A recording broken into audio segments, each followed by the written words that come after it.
So, will you do it? Robbie asks, twirling a pen in one hand while snapping gum in his mouth. Are you my guy, Chuck? Are you there for me? His smile sparkles, making me squint. Can I count on you? I wonder briefly how much his teeth whitening regimen costs. He has his feet propped on the desk. I can see the logo in the soles of his shoes. They're a special edition model. No way you can get those without a connection in the fashion world. He's waiting for an answer, so I drag my mind from the sludge of low-grade envy and look into his eyes. A dozen possibilities rush through my mind, only one of them good. Although good isn't exactly the right word, not in the moral sense. Are those still a thing? Morals? I thought they were, but now I'm not so sure. Yes, I finally say, forcing the word out of my throat, like shoving a scared fat kid down a water slide. His smile gets 1,000 lumens brighter before it suddenly vanishes, letting my eyes relax as he pulls his feet off his desk and leans over. He peers over the marble-topped desk, his face reflected in its surface, smooth skin, plucked eyebrows, the perfect amount of facial hair. Thank you, he says. Seriously, this is important for all of us. By us, I know he means our team, which is made up of Robbie, me, 2 other guys, and 1 woman. Aside from Robbie, I'm the most senior. Now f*** off and get back to work, he says, leaning back again, with a smile back on his perfect and perfectly smashable face. The bastard. He has it all, and he's only 2 years older than me. As I leave his office, I tell myself that he was where I am now 2 years ago. If I play ball, do what I'm asked, and keep busting my ass, I'll be where he is in just 2 years. 730 days, 17,520 hours, 1,051,200 minutes.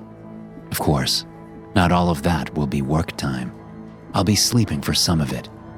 For all the other hours, I'll be commuting or social engineering or thinking about work. Working, sleeping, schmoozing, commuting. Just 2 more years of this before I can finally relax a little and enjoy myself. I'll be the boss. I'll walk around like I have brass balls and a credit card made of solid gold. I nearly bump into Jaden, Robbie's assistant, when I'm heading out of the reception room. So sorry, Mr. Braxton, he says. Watch it, I tell him. His face falls, and I almost tell him I'm kidding, but I resist the urge. It's good to keep the new guys on their toes. They have to pay their dues. We all do. I walk down the hall toward the elevators, passing 6 offices just like Robbie's, each with its own assistant. The place smells like unlit cigars, freshly polished leather, and baby powder. I'm only going down 2 floors, but I bypass the stairs and stop outside the bank of elevators. I like to look out the window at the city skyline stretching from horizon to horizon. I can see tiny cars bustling around in the bumper-to-bumper traffic below. I can see people moving along the sidewalks and crossing crosswalks. The view of the city suddenly brings a wave of melancholy down on me like a tsunami on a quaint fishing village. I lean against the window, my mouth suddenly full of hot saliva. What the hell did I just agree to? I feel ill. 2 years, I tell myself. Just 2 years. Hey-yo, Chucky, my man. The voice comes from behind me. I straighten at the window before turning around to face the man. Theodore Upton slaps me on the shoulder, a goofy grin on his face. What the hell are you doing on 67? He asks. I could ask you the same thing, I say. I'm moving up here soon, man, he says. One of the elevators dings. Theodore must have pressed the button. We step on, joining 5 other people. We're all going down, I guess. So it's official? I ask, reaching over to press 65. You got a raise? The door closes, and the elevator moves. Well, no. Not official. You know how it is. Jerk-off's gotta jerk you around first, right? Wait, what am I saying? Of course you know how it is. You're one of the guys who does the jerking, aren't you? Theodore laughs, turning to look over his shoulder to see if anyone else got the joke. Although, it doesn't really make any sense. Theodore and I have almost the exact same job, just on different teams. I smile, clenching my teeth. Bile backs up into my throat and I cough once, choking on it before I swallow it back down. Whoa, you okay, man? Theodore asks. Relax, it's just a joke. The elevator opens on 65. Theodore and I step off, and a couple of women step on. All right, asshole, Theodore says. See you later. Hey, Teddy, I say, stopping him before he heads to his shared office. has Hank ever asked you to do something you weren't comfortable with? Are you kidding me? Like every day. What's the problem, Chucky? Old Robbie asked you to burn some papers or something? He asked you to email some insider trading information to his latest buddy? I don't answer, but Theodore doesn't wait long for me to say anything. Dude, the only guys who get in serious trouble are the ones who don't play ball. We protect our own. Stopping outside of Theodore's shared office, I look through the narrow window in the door. I can see down an aisle between the cubicles to an office with clear glass walls. There's a man sitting in the cramped office behind a desk, Theodore's boss, Hank Westgate. Hank has the same job title as my boss, Robbie, but he's stuck in an office down here on the 65th floor because my team always puts up better numbers. That's why Robbie gets the nice office upstairs, but Hank is jockeying for position, brown-nosing with some of the higher-ups. It's no secret he wants that office, and Robbie knows it. Hank is looking down at his desk, but he seems to sense me. He brings his eyes up just as I step to my right. I don't think he saw me. Even if he did, it wouldn't matter anyway. I turn and head back the way I came, going to my shared office. Well, dear, you can come home and stay with us again if you need to. My mom says. I've read that a lot of people your age are doing that. Things are different nowadays. Not like when your father and I were your age. I roll my eyes, walking down the street toward the club. I don't really feel like partying tonight. My feet are killing me, and I can barely keep my eyes open. But I don't have much of a choice. No, Mom, I say. that's not at all what I'm asking. I don't need to come home. I don't want to come home. I mean, it would be nice to see you and Dad for a change, but I can't make time for a vacation right now. We haven't seen you in so long. She says in her best guilt-trip voice. I know. Once I get this promotion. Anyway, what are your thoughts on what I asked? I'm coming up on a homeless shelter with a line spilling out along the sidewalk. I forgot they were building another shelter here. Seems like there's one on every block now. My tax dollars at work. Bunch of freeloaders. Making sure I don't get hit by a car, I cross the street to avoid the unwashed masses as my mom formulates an answer. It's hard to give you an answer without specifics, Charles. She says.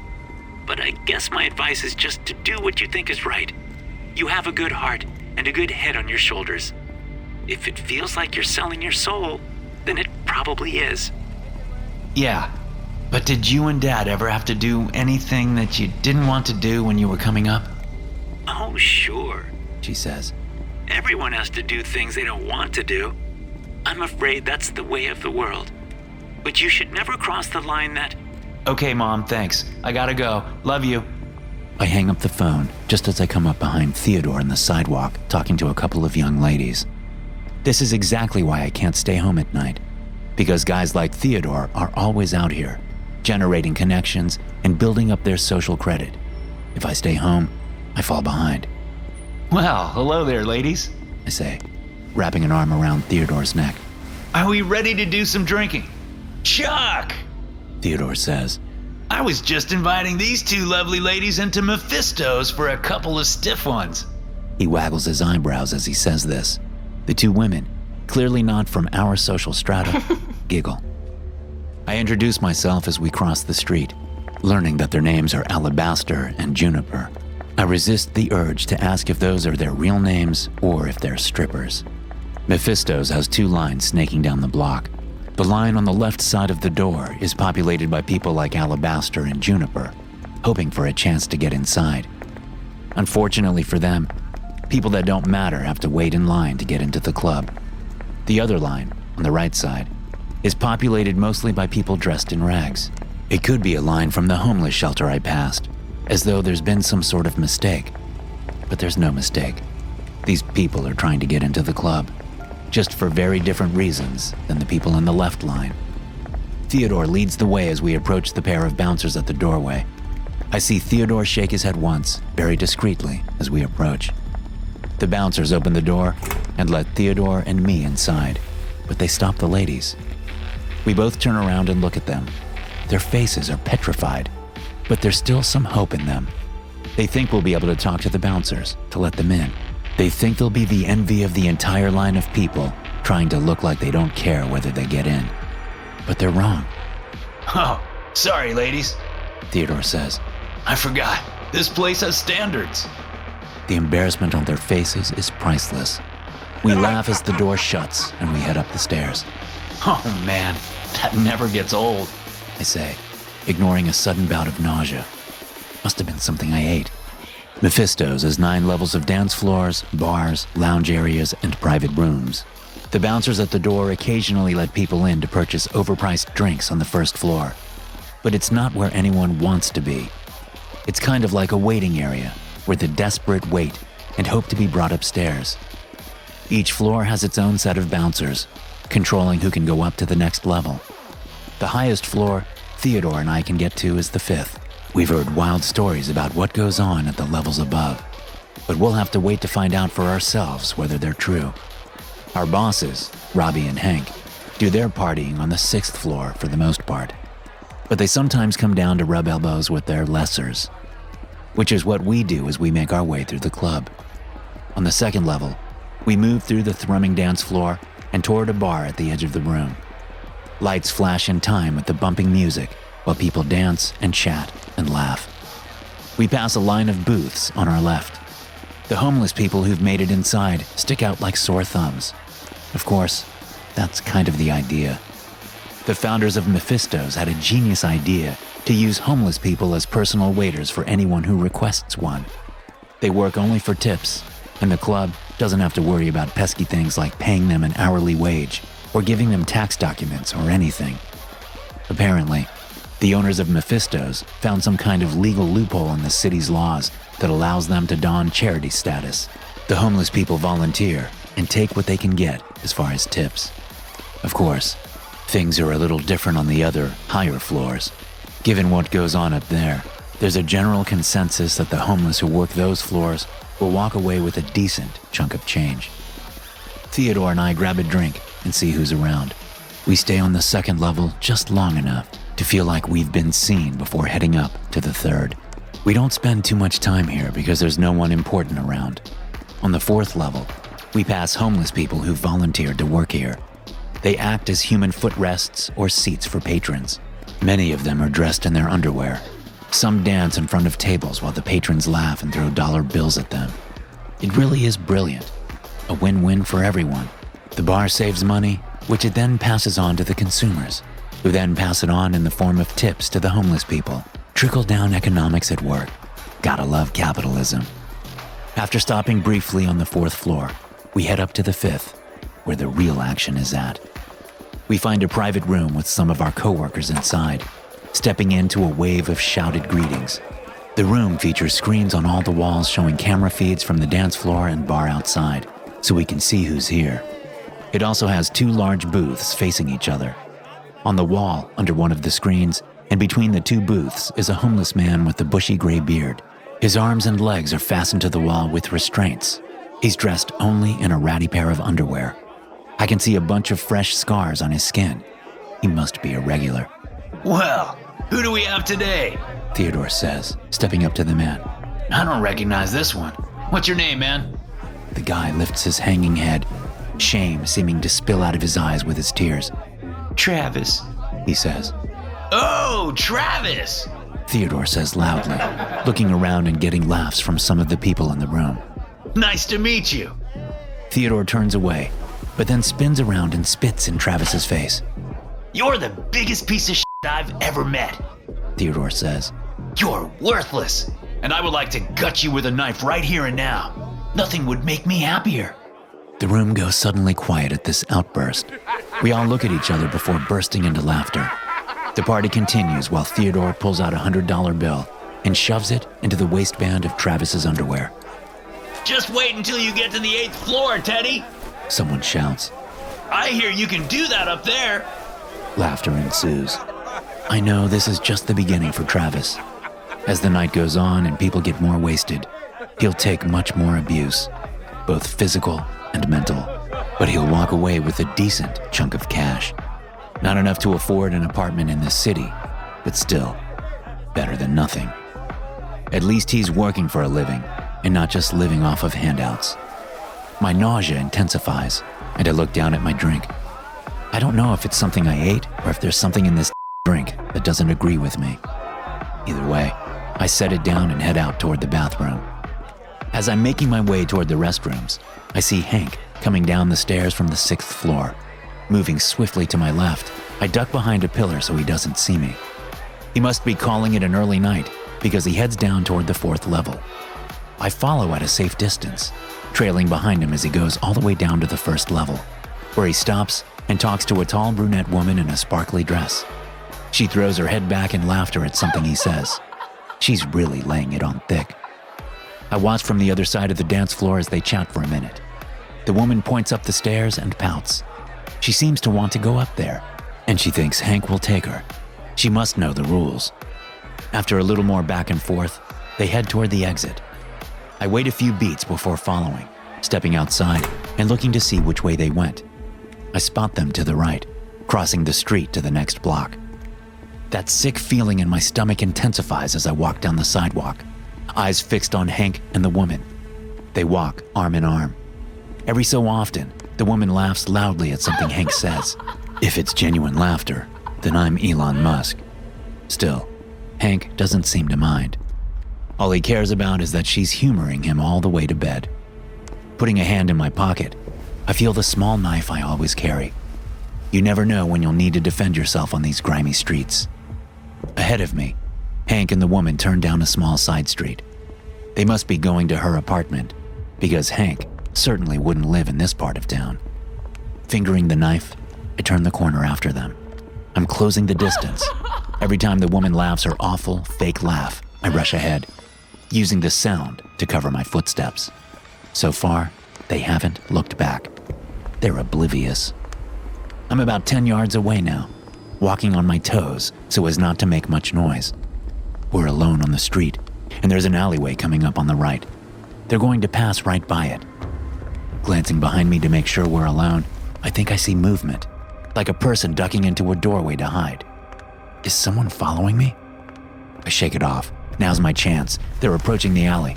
Pulling the knife out of my pocket, I flip the blade open and hide it behind my right thigh as I rush forward. Hank! I call.